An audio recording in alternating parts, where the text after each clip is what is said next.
What is going on, Ravens flock, and welcome back here again to another episode of the Ravens Way podcast. Joining me here today is one of PFN's own, Ian Cummings. Ian, how are we doing? How are we feeling on this Tuesday? It's nice weather out. We're doing good, man. I wish I'd have more time to enjoy the nice weather. It's free agency, obviously. So, and I have a 7-round mock coming out at the end of this week. So I need to stay up to date on everything for sure. More reports are coming, as always. It's kind of the routine here. But yeah, it's been busy for sure. I'm happy that it's getting warmer out. We'll get to go outside a little bit, enjoy that stuff. Winter always, you live in around the Maryland area, I assume. Yeah. Yeah. Mm-hmm. So it's like we have the four seasons. I'm in Michigan right now. So you always you hit a certain point where it's like, all right, I've had enough. Like, I like a little bit of winter, but I've had enough. Let's get some warmer weather in here. So it's getting better for sure. Once the draft is over, I'll have more time to fully enjoy it. But there's a trade-off there because free agency is a very fun time as well. And we've already had a few exciting developments for the Ravens and for other teams. And every day brings something new. That's the fun part about it. Yeah, for sure. We go through the same thing here in the Maryland area. It's like we get all 4 seasons in the same week. Yeah. Yeah. Today it's like 75, and the other day it was like 40, and then. But I love it. I enjoy my winter, but I'm ready for spring. I'm ready for the new spring cleaning and all those things. And the seasons are spaced out just enough where they get old after a while. Just enough where you get your fill, and then it's like, all right, we can move on. Exactly. But yeah, to your point, free agency it's a fun time of the year. It's certainly my favorite time. I'm kind of a sick person. I kind of like it better than the actual season. I kind of like the draft and free agency more than the regular season, just because the players that haven't played yet. Yeah. You have the idea in your head like, wow, this could be so good, and then they play, and it's like sometimes it works out, sometimes it doesn't. But yeah, just to put a little tidbit of Ravens free agency in there. Do you have any initial thoughts on the Ravens signing Derrick Henry? Pretty big splash there in the market today.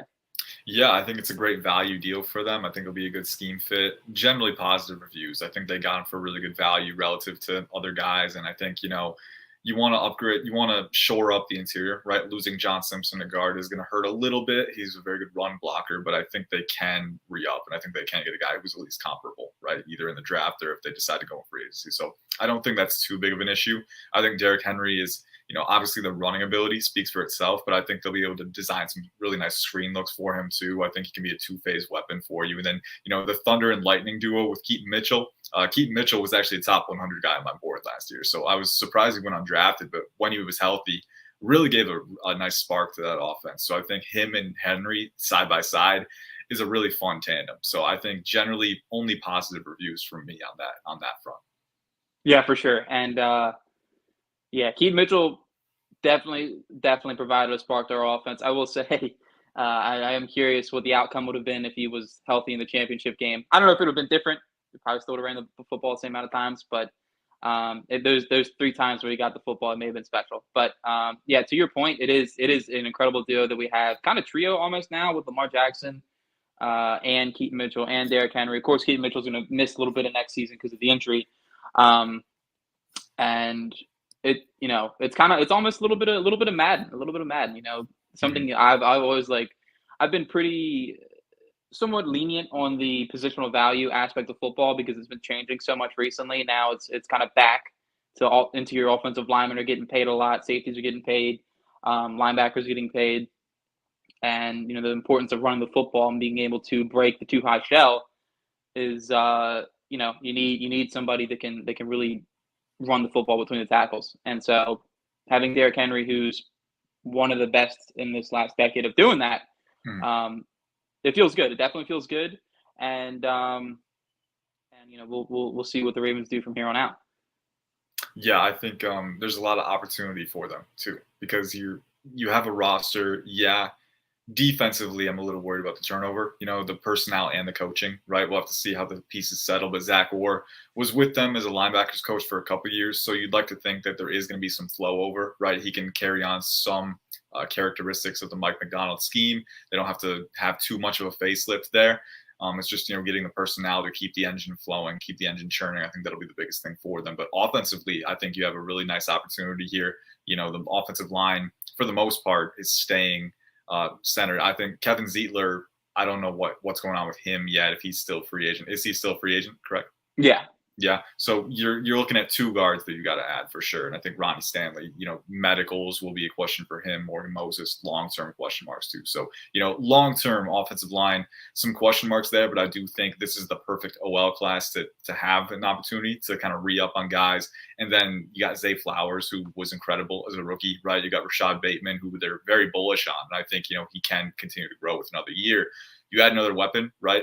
I think you got Mark Andrews as well. I think you're really cooking with gas there. So there is potential for them to get back and compete again next year. And I think it's just making the right moves in the free agency and in the NFL draft. And the pieces are there to kind of pick things up. Yeah, I agree. And to your point, I guess we'll start it off here with the offensive line class in the draft. And, certainly I think I want to say 11 offensive linemen in my top 50. And that just, you see all the draft analysts of what everybody says, this is such a great offensive line class, specifically tackle. Mm-hmm. And they have Morgan Moses, who's, up there in age, and they have Stanley, like you said, with medical concerns. And then to your point, John Simpson leaves. I didn't really expect them to retain him, but he left. And it does open up an opportunity for snaps. And, they have some intriguing guys on the bench like Voorhees, Ben Cleveland, Saleh, who they drafted last year. But you still, I think, need to add another rookie and into that mix, at least to feel a little more comfortable about yourself. So let's start off here with the offensive tackle class. And give me 3 guys that you would expect to be there around 30, 62, and 93, our first 3 picks that you think the Ravens, if let's say they haven't selected one yet, would certainly be up their alley and they should strongly consider. Yeah, I'll try and give one at each spot. I think at number 30, Kingsley Suamataia from BYU is probably the top option. Tyler Guyton could be there. There's a slim chance. I think he'll go within the top 27 at the latest. I think the Cardinals at 27, if he's still there. And if they picked Marvin Harrison Jr. at 4, right, I think that's a really good fit for him because you can kick Paris Johnson Jr. over to the left side. So I don't think Guyton makes it there. I think Kingsley Suamataia is probably your top fit at 30 if you want to take him there. It depends on who else is on the board. But he does have a lot to offer as kind of that developmental guy. I like having Moses in-house so Suamataia doesn't have to start right away because technically there are some things that he needs to refine. The hand usage can be a little inconsistent, the weight distribution, bending at the waist a little bit, and pass protection, lurching over his center of gravity. But 6'5", 326 pounds, over 33-inch arms. He's got a really good build. I think, his ability to bend his knees and really match guys with that lateral athleticism, very explosive athlete too. And then when he's able to channel his base on his punches, he can generate some pretty impressive knockback power too. So I think, as a guy who has the size and the length and the strength and the athleticism to kind of envelope guys in pass protection, but also the ability to get out in space and pave open lanes in the running game, because we know the Ravens really need that from their offensive linemen too. Suamataia brings both of those elements. And at the same time, if he doesn't pan out at tackle, I think he does have a pretty solid translatability at guard as well if you wanted to move him inside. Now that's a last ditch. That's kind of a worst case scenario for him. I do think he has all the tools necessary to stick at tackle if he can keep shoring up his hand usage. But it's one of those picks where it's more future minded. You probably don't want him to start right away, but he has left-right versatility as well, right? So a lot of the building blocks are there for a solid pick. So that would be my top choice at 30. Later in the second round, there's a few options here. I really like Roger Rosengarten from Washington if he's there, but I don't know if he's quite as big as Baltimore would like. He's a little bit lighter. Play strength can be an issue for him. The guy that I have circled on my board for Baltimore, if he's still there, is Karan Amagaji from Yale. 6'5", 320, over 36-inch arms. He's basically a build-a-tackle. If you were to build a guy in a lab, it would come out like Amagaji. He is, the full package physically, really explosive athlete off the line. You watch that FCS tape, you want guys to dominate at the FCS level if they're going to be an early round pick from the FCS. And I think Amagaji absolutely did that when he was on the field. He did miss some of the 2023 season with a quad injury, but he had surgery. He's on his way to recovery. And I think the explosiveness, the power drive in the run game, the physicality, the recovery athleticism, the flexibility to maintain blocking angles, all of those things are very impressive with him. And when he latches, it's suffocating. It's very tough to get through. He's got really good grip strength, and the reach and flexibility allows him to play past his frame and expand his reach. So a lot of really good building blocks, again, developmental potential with him, and he has pre-existing experience at guard. So again, you can move him inside if you want to, right? I think there's an avenue with Amagaji where you play him at left or right guard right away. And then if Ronnie Stanley, if you move on from him, if medicals continue to be concerned, or if Morgan Moses moves on because he's getting older, you could start out with Amagaji at guard. You could keep him there if he excels, or you can move him to tackle down the line. I think that versatility, that flexibility is there with him. And one of my favorite prospects, just from a ceiling standpoint, for sure. I think round 3, tail end of round 3, a couple guys that stand out to me as potential options, probably right tackle. Blake Fisher from Notre Dame is very explosive, powerful, not quite as flexible as some of these other guys. But again, if you want a road grader in the run game who actually has pretty solid synergy and pass protection, I think he improved there. I think there's still room for him to keep going, but I think he took a step in the right direction in 2023. So you'd love to see that. And then one more, Delmar Glaze from Maryland is a potential option. I think, his lateral mobility is very strong. He's around 6'5", I think 6'4.5", over 320, over 34-inch arms. So really, really good physical build to work with. And the lateral mobility is there. The anchor strength is there. For him, it's more about, I want to see him absorb power a little better because he can improve it, aligning his base to absorb those rushes, get underneath him. But aside from that, man, I think there's a good physical profile to work with him too. So I think, there are options at multiple ranges for the Ravens. They're guys with tackle guard flexibility, left-right versatility. I think that variability with profiles is really appealing in this class, right? It's a lot of talent, but more than that too, it's a lot of different archetypes, and that gives you options. Yeah, for sure. And you certainly hit 3 of the guys that I really like at those picks, especially Karan at 62. I doubt he makes it there, but you never know with sometimes the medicals players can slip. But to your point, Kingsley with the left-right versatility, you really can do a lot with that. And I think he's good enough athlete that if you did want to play him at left guard day one, you could probably pull it off. Just because I really do trust the athlete in him in order to go out there and be able to do that in case they're okay with Ronnie Stanley and Morgan Moses, being able to start at tackle for a full season.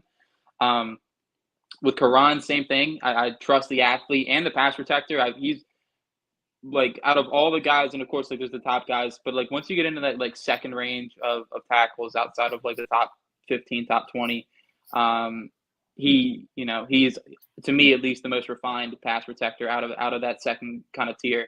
At least the one I can trust the most to tackle. I feel like you have a player like Jordan Morgan who's a really good athlete, but I sometimes what do you think of Jordan Morgan? Do you think he I've seen a lot of people project him inside the guard. Do you think he can hold up a tackle? Or do you think he's kind of like a play tackle on a pinch type of guy? I think he could stick a tackle, and that's kind of stretching it a little bit because and first off with Amagaji, real quick, to your point, I definitely agree. I think for his youth, the pass sets are really clean. I think the hand precision can improve a little bit more, the independent hand usage, but he went to Yale, and that tracks. I mean, the dude is very intelligent, and that's, you see that when he speaks off the field, right, with his awareness on the field. So all of the, not just the physical fail safes, recovery, athleticism, strength, length, things that can help you withstand adversity early on because he's just so dang talented, but then also the intelligence, the developmental capacity. I think that's all there for him. So I completely agree. He's almost a top 50 guy for me, so I'm a big fan of him. To Jordan Morgan, I think whenever I have a guy, and he's sub 33-inch arms, right, so below average length for a tackle, whenever I have a prospect who's in that range, I want to see counteractive measures to stay at tackle. Peter Skoronski from last year is a good example. I think his length was subpar for sure, and he ended up moving to guard at Tennessee. But he was one guy who I thought he could stay at tackle because he was very balanced. He had really good footwork. He had really good hand precision, right? So I think you can use things like hand technique and footwork and synergy and balance and flexibility to counteract something like below average length. I think you can do that.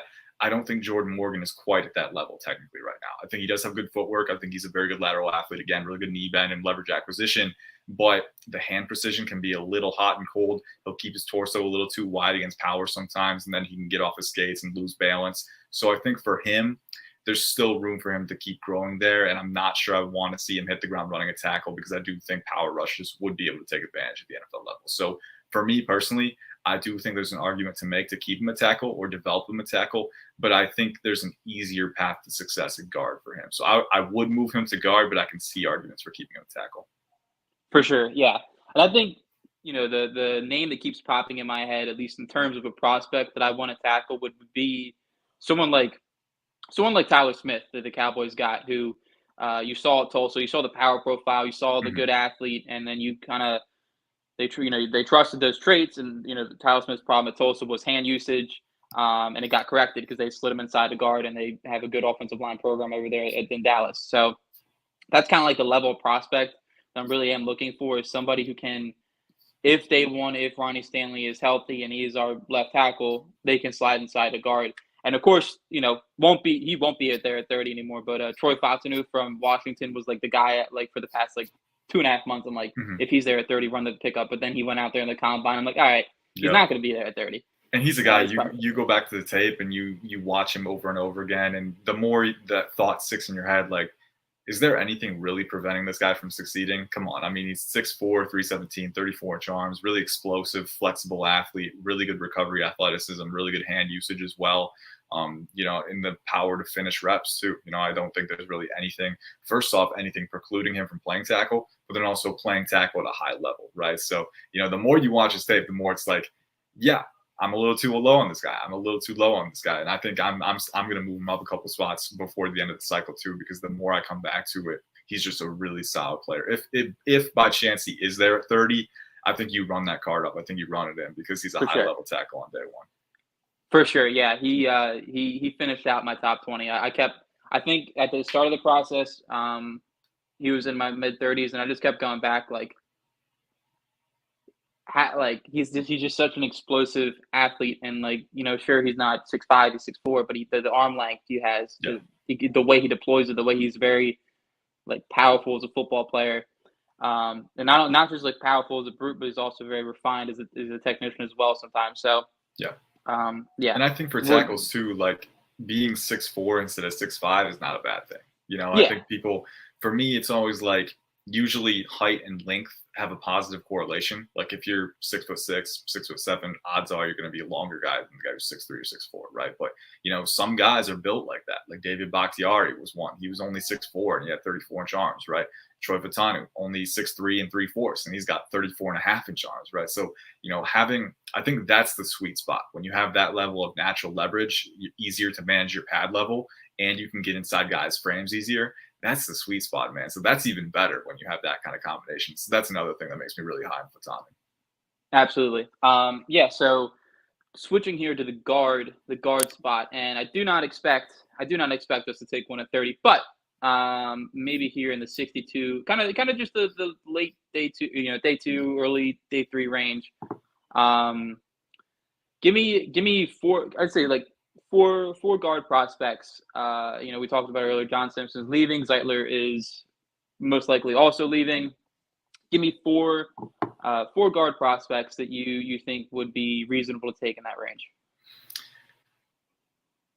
I'm just trying to think about guys who fit that value proposition. I think with that round 1 pick, let's say you were to trade back to mid-day 2 or mid-round 2, and we're just theorizing here because I'm not sure a guy like Cooper Beebe or Christian Haynes is going to be there late in round 2, but if they are, those are 2 of the top guys on my board. I think, Christian Haynes, 6'2", 318, has over 34-inch arms. So again, we're talking about that natural leverage, proportional length combination, very explosive mover, really good flexibility and torquing freedom. The finishing mentality is a mauler in the run game too, really fits what the Ravens want in their vision. So, I'm a big fan of Christian Haynes. He's my top pure guard, actually.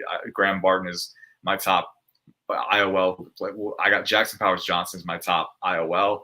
Graham Barton is my top kind of position versatile guy, but Haynes is right there as my top pure guard. So I'm a big fan of what he has to offer. Cooper Beebe, the length is a little bit lesser with him, and you do see that sometimes, so overextend at times to compensate. But the dude is a high IQ football player. He's very instinctive, very intelligent, and then he's explosive too. He's really good getting out in space. He'll finish you as well. He eats nails for breakfast. He's really tough. So I think that combination, and then in pass protection too, really alert, really good eyes, really good leveraging with his base. So I think, those two guys are at the top of my list if we're talking about guards. But if you do get to round 2 or round 3 and you still need one, Christian Mahogany from Duke or Boston College, my mistake, is another really good one. Around 6'3", 320. So he's an absolute refrigerator, and his physicality, again, he's a tone setter on the front line. Very, very aggressive player, very, very proactive, reaching those second level lanes. And he will make you feel him. That's the thing. He's so powerful, very strong at the point of attack. I think for him in pass protection, even for his experience, you're still looking at a need to be more consistent with his independent hand usage. But I think his anchor strength is really, really appealing. I think once he latches on his core strength, he can just envelope you inside his frame. And then he's very good at, absorbing and kind of stemming power rushes too. So Christian Mahogany is probably next on my list. And then one more guy that I'll throw out there, late round 3, if you can get him there, Brandon Coleman from TCU, another guy who's around 6'4", 320, over 34-inch arms. So again, really ideal profile. He was actually a basketball standout in high school. Didn't start playing football full time until his junior year. But already he's come a long way on the technical side. There's still room to improve. I think early on, his best fit for the Ravens is probably as a depth piece. If you can get Salah to start at one of the guard spots, probably ideal. But I think Brandon Coleman, he's got guard tackle versatility on day one. And I think if you can get him to refine his hand usage a little bit more, the footwork, the depth, discipline, a year 2, he's got the explosiveness, the power capacity to be an impact starter at his peak. So Brandon Coleman from TCU, one more that I'll throw out there. I think on day 3 too, there's a lot of value to be had in this guard class, but those are some of the top names for me. And then obviously Karan, if you want to play in the guard instead, definitely one of the top names for me as well. For sure, yeah, I love Haynes and Bebe as well. Those are obviously, I think, the top 2, and I think there's a chance that one of them could sneak their way in the first round. It's unlikely, but there is a chance. And I think crazier things have happened. Like Cole Strange a couple of cycles ago, no one expected him to go even sniff round 1, and the Patriots took him there. So it's anything is possible when you have 32 different draft boards, 32 different teams, so many variables. So I agree, one could easily sneak in. It's going to be fun to see what happens. For sure. And it's, it is nice. It's always fun for me when you identify a player and then you see them test well and like the testing matches perfectly up with the tape. And I feel like Bebe is one of them. Bebe put up a 9.5 RAS at the combine, and you see it on tape. Like, he's a really good athlete on tape. He's really, a very, like you said, kind of a nail biter, a nail eater. Like he really does get out there and punish some dudes. And you see it with, a lot of the explosiveness measurements with him. And same thing with Haynes as well. It's funny, even though like they went to the same school, I really would be curious to see what Travis Jones thoughts are on playing against Christian Haynes every day in practice. I think that would be something interesting to hear. Because Travis Jones, another kind of like, not like they're similar prospects. I had to play different positions, but like when you think of like when I thought about Travis Jones, I had him graded out in the top 40, and with Haynes, it kind of seems like the power profile is like almost similar as a player. Like he really is. I'm going to control where I want this football player to go, and he's like you speak about he isn't the biggest dude, but he is.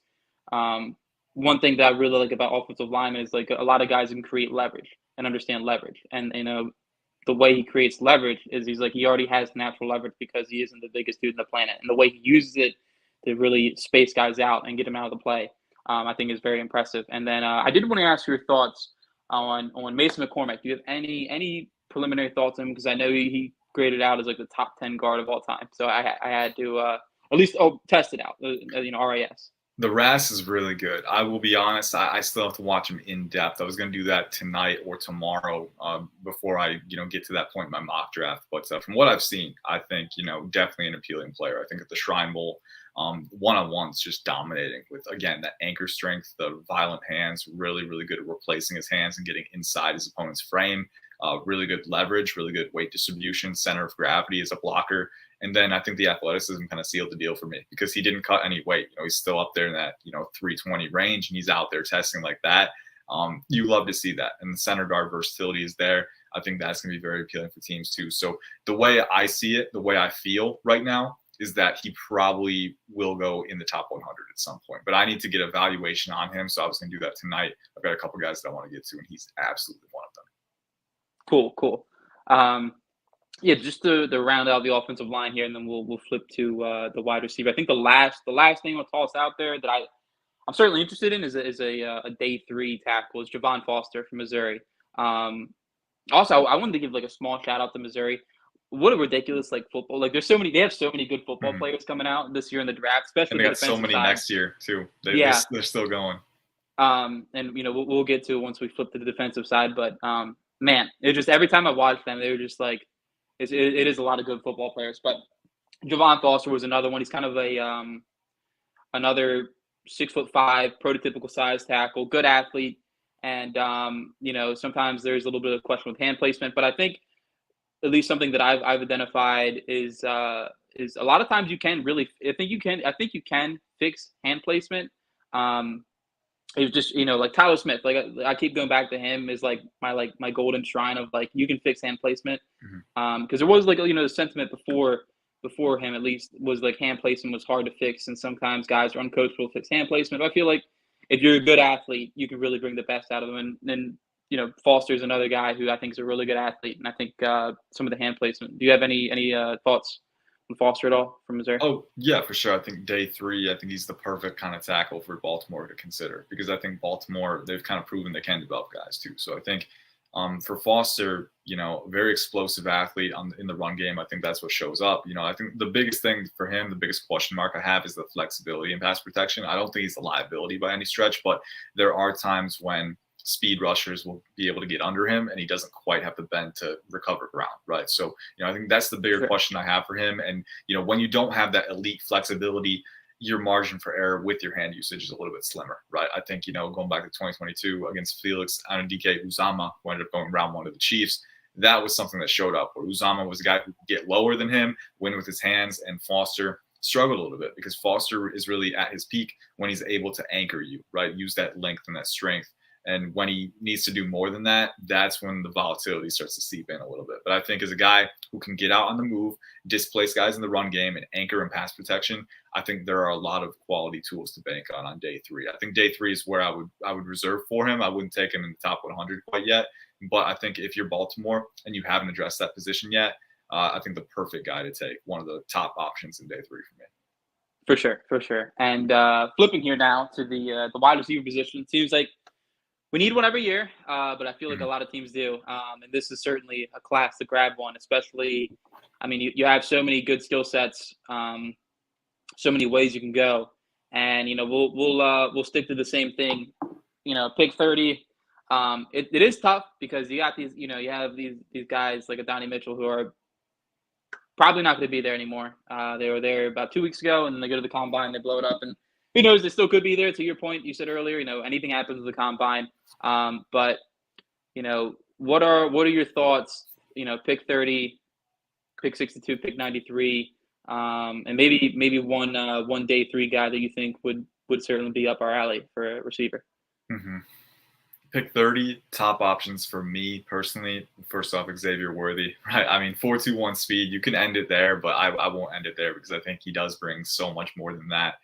He's a deadly route runner, man. I mean, he's not just a speed guy. And I think that gets overlooked sometimes because the speed is so appealing, but he knows how to use it. He knows how to use it to displace defensive backs, to manipulate those coverage angles, and he can beat man. He's so detailed, refined with his footwork and his bend on breaks. And then, he does have, I think, good body control and ball tracking ability. I think the focus drops do show up at times, but I don't think it's quite as big of an issue as people let on. I think he has improved it. I think it's not a hand technique issue.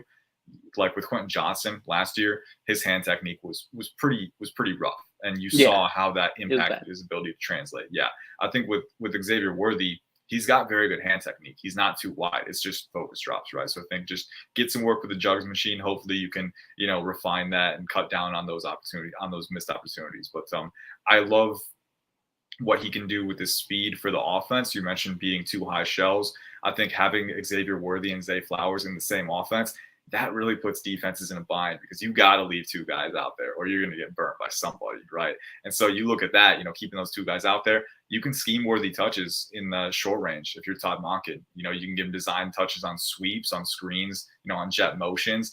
And, at the same time, if you spread out the defense with those two high looks, Derrick Henry's going to eat in the box, right? So I think, getting Xavier Worthy, that's my favorite one because I think that's really what maximizes the tug of war effect that you want to put on a defense.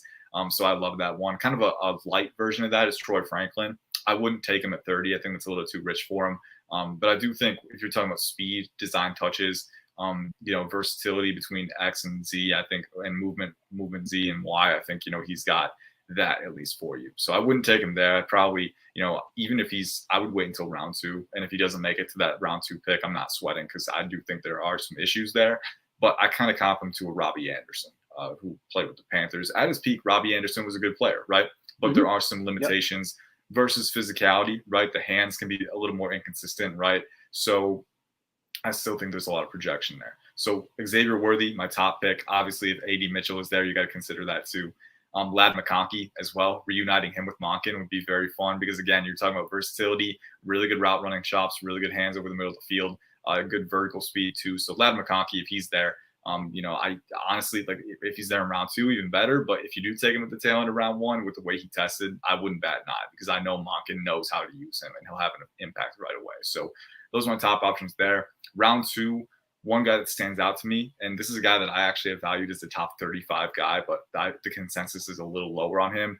Jalen Polk out of Washington. I think if you're thinking about a guy in this class who best embodies the Puka Nacua profile, I think Jalen Polk is that guy. I think, Sean McVay kind of provided a blueprint with route running versatility, right? Scheming touches to Nacua. Nacua was a good route runner, but I think McVay maximized it by putting him in different spots, using him off motions, right? Allowing him to use that speed and that length to kind of get angle advantages against defensive backs. And then, even when he's closely contested, right? He's got very strong hands, very, very consistent converter. And that's kind of what I think about with Jalen Polk. He's a guy who you can use him anywhere, very alignment versatile, motion versatile. Todd Monken being able to scheme him touches, scheme him into open field. And then the hands are just like glue. I mean, he has some of the best hands in this class. So converting opportunities, clutch, third down, red zone, rack as well. He's very fluid in the rack phase. Big fan of Jalen Polk. One of my top 10 wide receivers. I think he's my wide receiver 7, actually. So, I'm higher on him than most. But I think if he's still there in round 2, I would love what he provides to that offense. He doesn't quite have the vertical speed that other guys do, but he's explosive. He's a fluid rack guy, very strong hands, and he's versatile. So I think those elements really add up and make a quality player. So I think I'm losing my thought process here. There's so many wide receivers going in my head right now. It's crazy that the depth that this class has. Round 3, and it's also, there's some guys who could be available in round 3, or maybe they go round 2. Like I think about Ricky Pearsall, Jermaine Burton. I'm not sure they're going to be there in round 3 because they tested so well. But those are a couple more guys that I would throw out there for the Ravens. I think if you're looking for speed, alignment, versatility, strong hands, those are the things that I think their finishing piece in the receiving room needs to have. And I think those are some things that Ricky Pearsall, Jermaine Burton definitely have for you. So those are a couple more that I'll bring up. And then I'm trying to think. Day 3, Luke McCaffrey from Rice is one. Again, very alignment versatile. Around 6'2", 200, right? So you got a guy who's got solid size and speed, but a former quarterback. And I think that intelligence shows up with his routes. He knows how to get open and make life easier on his QB. I think the adjustment from Rice to the NFL is going to be a little bit for him, right? Maybe some growing pains, but the talent is definitely there. And I think the alignment versatility is there again. And then one more. Taj Washington from USC, another guy who's, very dynamic rack threat. I think underneath you get him the ball, he's very good, but he's got strong hands too. I think he's one of those guys who has pretty good 3-level utility, not quite as big or as long as some guys like McCaffrey or Polk, but a guy who is going to be a spark plug in the short and intermediate ranges for you, but then has the speed to stress defenses vertically too. So I could go on and on. This receiver class is so strong, and that's the fun part for Baltimore. They don't have to get a guy right away if they don't want to, but it's a trade-off. You're not going to get a Xavier Worthy in round 2 or round 3. You're going to spend capital on those guys if they're worth it, but you have options to consider at different ranges. Yeah, for sure. And this is really a great class to get hopefully get a big physical receiver, and you have so many guys that are not just you have your unicorn in Keon Coleman, and a very polarizing prospect, but you have a lot of these guys that are actually fast. Like they're not just big and maybe Johnny Wilson, but Yeah, you do have some of these guys like Brian Thomas, like AD Mitchell, like Leggett, who are these guys who are legit 4-4, 4-3 type of guys Mhm. that can also play above the rim. Um, and like I said, Mitchell and Thomas probably not going to be there at 30, but if they are, it's kind of one of those situations where what are the Ravens weighing? Do they really want someone like, to your point, Xavier Worthy, and have someone have that 4.2 4.21 speed, which is Mhm. ridiculous? Have that be able to really kind of burn defenses and really kind of recapture the deep ball chemistry that Lamar had with Marquise Brown when he was here, and get the deep ball back going again, and having someone that can really, you kind of throw it up there and let him run under it. And he's not, 8 times out of 10, 6 times out of 10, the guy's going to run under and catch it. And that, it's funny because even though he does run a 4.21, he's also really good underneath. Like he's a very, like to Mhm. your point, he's a very savvy route runner. He's not just a go ball, type of target. And so I've slowly been, I thought I liked Worthy at 62, and then he ran the 4.21. I'm like, well, if you want him, you're probably gonna have to go get him early. Mhm. Yeah. And then And it's another one of those obviously, things, like, you don't wanna but double count it, like, we know he's fast, right? Honestly, if you watch the tape, the 4.21 is as shocking as it is to say, it's not all that surprising. Like, when a guy's speed yeah, is different, and his speed is different. But, yeah, I mean, to your point, he's more than a speed guy. I think that's always been the most important thing for him. It's not just his speed, it's what he can do with it at multiple levels. That's the most important thing, and that's what's gonna make him different at the next level, right? I think, the contact balance for his size too. He's pretty wiry for his frame. There's some Devontae Smith moments where it's like, whoa, did he get through that tackle, right? Or did he make that catch? Like, seriously? It's like, yeah, he did. So I think, the things that he can do with that speed, in addition to that speed, is really what makes him unique. for sure. And I'm on board with Pearsall and McConkey as well. I love both those guys as prospects. McConkey busted a little bit of the draft myth around him, running a 4.39. Mhm. Um, certainly not a slot receiver. I definitely profile him as a Z at the next level. I feel like he's got more than nuanced route running to be able to pull that off. Kind of like Zay Flowers in the last draft, where a lot of people profile him in the slot, but if you watch him, you're like, okay, this guy can really break off at the stem and be able to separate vertically as an outside threat, at least in my opinion. And then another name I'll throw out there, I gotta do it. Just I'm a little biased. Is Tez Walker from UNC. Doesn't have the greatest hands, maybe not fit that hands profile you're looking for, but the speed is there. It shows up on tape, and he's a good enough route runner at least to work over the middle of the field, and maybe get some of those crossing routes going over the middle of the field with him, and certainly separates a lot better at the top of his routes. You can see sometimes it'll get jammed at press, and it'll throw him off. But if you let him work downfield, I think he'd be a pretty nice kind of like day two guy, because the Yeah, four that's three six probably speed is there. Yeah, for sure. I think late day two is probably where I'd start to consider him. I think definitely that you want the focus drops to lower a little bit. But I think the Senior Bowl, people will focus on that, and I think it's a little unfair because it's a big stage, right? He knows that a lot of people are watching, and so it's really easy to get in your head, right, and say like, "Oh, another drop. Don't drop this next one," right? And then it can kind of snowball from there. So on tape, it wasn't as big of an issue as the Senior Bowl would insinuate. It was still an issue. It's still something you want to cut down, and I think the hand technique, particularly over the middle, right, it can improve. I think as a vertical threat, that's where his value is going to come most at the NFL level early on. Anyway, I think, like you said, the speed is there, the length is there. Really good body control on the boundary too. The patience, the body control, some of the best in the class for sure. For I think sure, for for him, sure. it's just shoring up the hand technique. It's got to improve to cut those down. And then as a route runner too, I do have some concerns about his translatability. I do think on crossers, he has the curvilinear acceleration to bend around and keep his speed. But beyond that, comebacks, hitches, curls, digs, multi-layered routes where you have to manipulate the DEB a little bit. I don't know if he has the flexibility and the nuance to do that right now. So I think by and large, he's going to be limited to vertical threat or crossing threat, right? Get him the long crossers on drags. And he's got some rack to him too. But I'm not sure how much variability he's going to have. So that'll be the key to watch for him. But as a vertical guy, as a guy who can stretch the defense either laterally or vertically, there is a lot to like with him. Absolutely. Yeah, and then one more name I'll throw out there is Javon Baker from UCF, another guy that I like, who I think's a little more a little more nuanced of a route runner than given credit for. But I do like his profile. I do like his background. I feel like Bama receiver always has a nice ring to it. At least former Bama receiver, but Mhm. um, such an explosive player. Another guy that I like that can at least play above the rim, and go out there and then hopefully, to your point of what the Ravens need a receiver, they need someone with good hands. I think someone who can be a vertical threat, and I think someone who can play above the rim. If they can find all three into one player, that'd be great. Hard. Usually those guys go higher up in the draft. But he's certainly another guy I have on my radar. Yeah, Javon Baker is one. I think I would probably wait until day 3 with him, just because I think I question how the vertical speed is going to translate, because he was able to use technique and efficiency to stack guys, and he's explosive enough for sure, but he does max out at a certain point. So I Yeah, wonder, he was able to work the vertical plane pretty well at the collegiate level.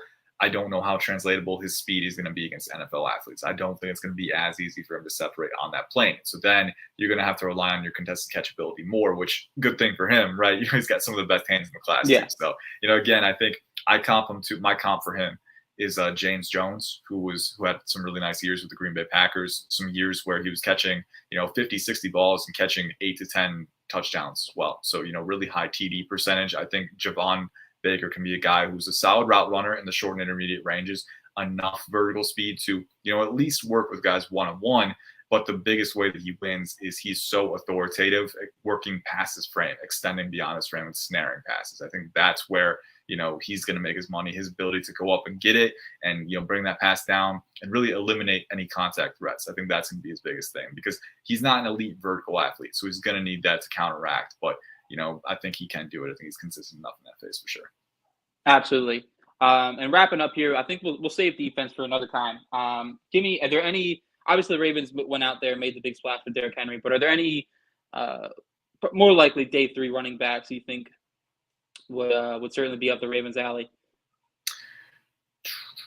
Off the top of my head, a few guys who are kind of SEC, got some Pac-12. Marshawn Lloyd for USC is one. I think fumbles are an issue for him, but I really like his versatility. 5'9", 215, really dense, but also very agile, explosive. So you kind of have aspects of a finesse back and a power back in one, which is fun. And he's a really good receiver too. So if he can clean up the fumbles, those fumbles in his medical history could force him onto day 3, but in that range, I like him a lot.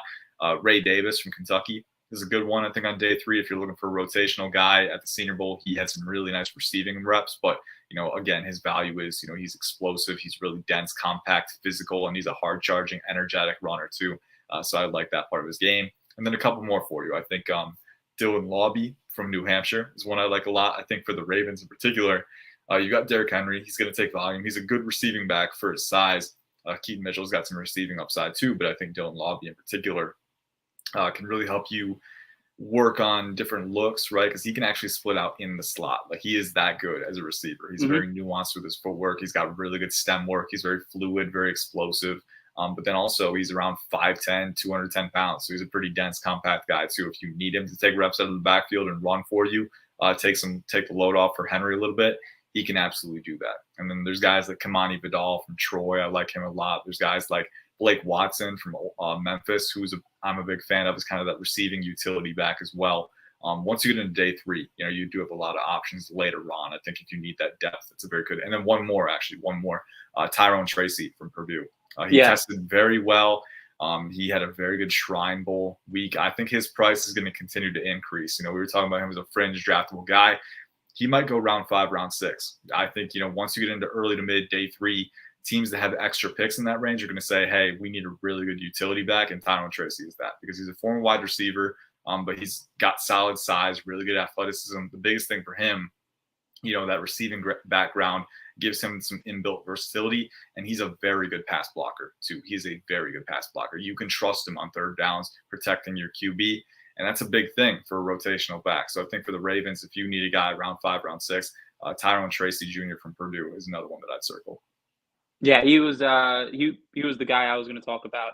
Just because you hit it on the head, the pass protecting ability, something the Ravens really haven't had on third down a lot. And with Henry, you kind of want to keep him fresh a little bit. Don't want to overuse him too much on third down, and have somebody come in and be able to offer a different kind of role, Tyron Tracy really is up the alley on that one. So with that, Ian, I very much appreciate you coming on here and talking process with me. Like I said, I've been following you for a very long time. Every time my brain starts ticking draft, I go over to PFN and I go to your profile and I start scrolling and reading. So appreciate you for joining on here. Where can the good people find you? Yep, so you can follow me at IC_draft on Twitter. Any draft related questions you have for me, feel free to hit me up. I'll try and be responsive whenever I can. Pro Football Network is at PFN 365. So we got a lot of great draft free agency content coming down the pipeline, and our mock draft simulator. Also, we are updating that periodically. We're trying to stay up to date with team needs, and we're going to have some more report interfaces added there too. So a lot of exciting updates on the way as the NFL draft approaches. That's where you can find me, IC_draft and at PFN 365. Cool. All right. I appreciate you very much for joining, Ian. Hopefully, we can get together again, and this was good. Like I said, every time you talk, like, I just listen. All I want to do is listen. So appreciate everybody else for joining, and we'll see you guys next time.